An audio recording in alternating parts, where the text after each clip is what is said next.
तो बात करेंगे राइटिंग में 7 बैंड कैसे आ सकते हैं। चाहे आप जनरल के स्टूडेंट हो चाहे एकेडमिक स्टूडेंट हो, 7 बैंड एक बड़ा ही ड्रीम स्कोर होता है मोस्ट ऑफ द स्टूडेंट्स के लिए, और इसको हम ले सकते हैं अगर कुछ अपने आप में हम इम्प्रूवमेंट्स करें, अपने एरिया ऑफ वीकनेस पे वर्क करके उसको इम्प्रूव करके वी कैन डेफिनेटली गेट 7 और इवन मोर देन 7 बैंड इन आइल्स राइटिंग। सो आइल्स राइटिंग में हमें करना क्या होता है, किन चीज़ों में फोकस करना है। We have to focus on vocabulary. First thing is we should have strong vocabulary, ताकि हम पैराफ्रेजिंग कर सके स्टेटमेंट की, एक अच्छे रिलेटेड वर्ड्स, जैसे कि अगर साइंस के ऊपर टॉपिक है तो साइंस के रिलेटेड वोकेबलरी हमारे पास होनी चाहिए। कुछ हमारे पास जनरल वोकेबलरी होनी चाहिए जो हम सभी एसेज में लिख सकते हैं। इसके ऊपर मैंने एक वीडियो भी बनाई हुई है कि how to improve our general vocabulary that you can use in every kind of essay. Then we have topic specific vocabulary like on technology, on food, on agriculture, on business, economics. These are the topics on you should have rich vocabulary related to. So उसके ऊपर आपने work करना होता है। Then the most important another thing is grammar.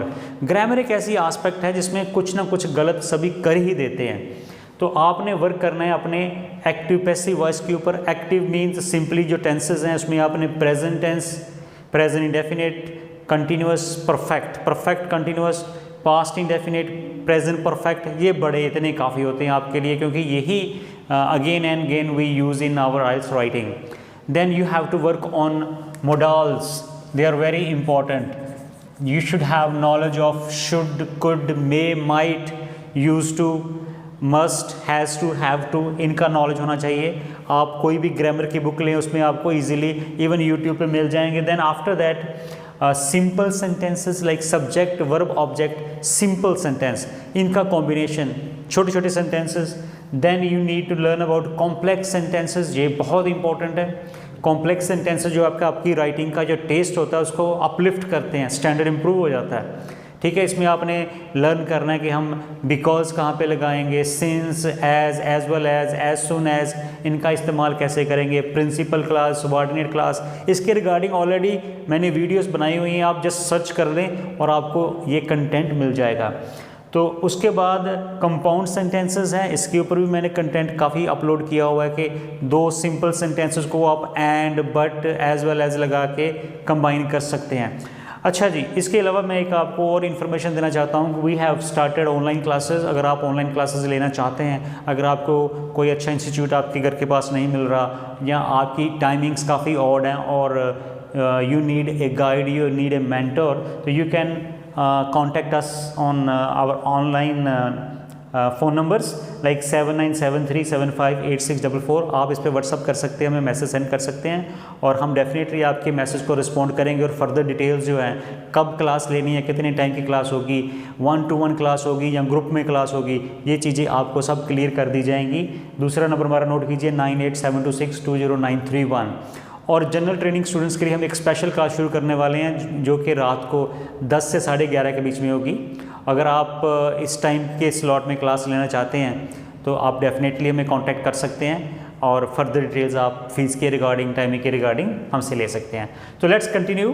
तो compound sentences के बाद हमें 1-2 सेंटेंसेस हमारे ऐसे में कंडीशनल भी होने चाहिए, जैसे कि if you work hard you will succeed, if government provides easy loans, definitely it will beneficial for generating employment in the country।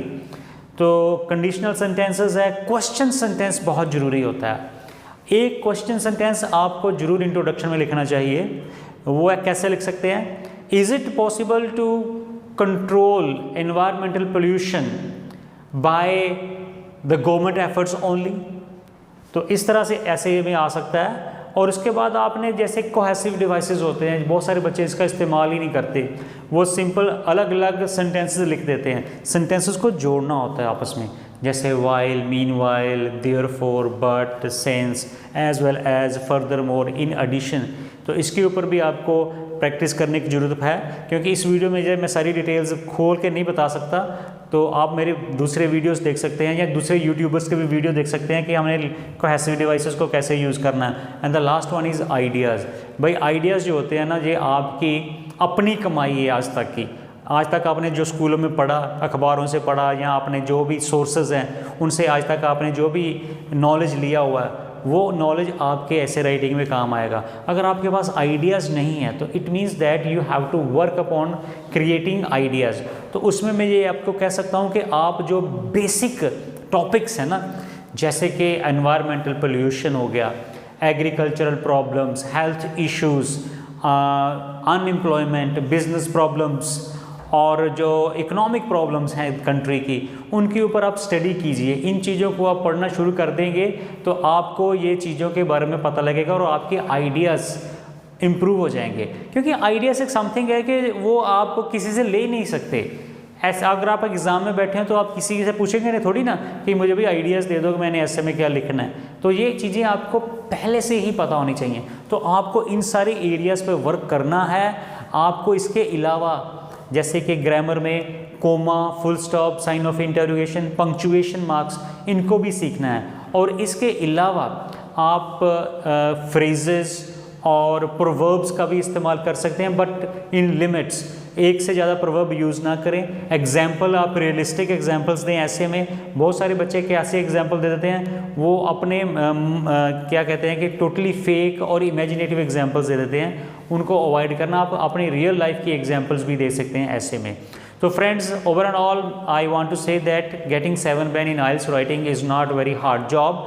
If you improve and work on these areas, work on your vocabulary and ideas, you can definitely get that score. Thank you for watching this video.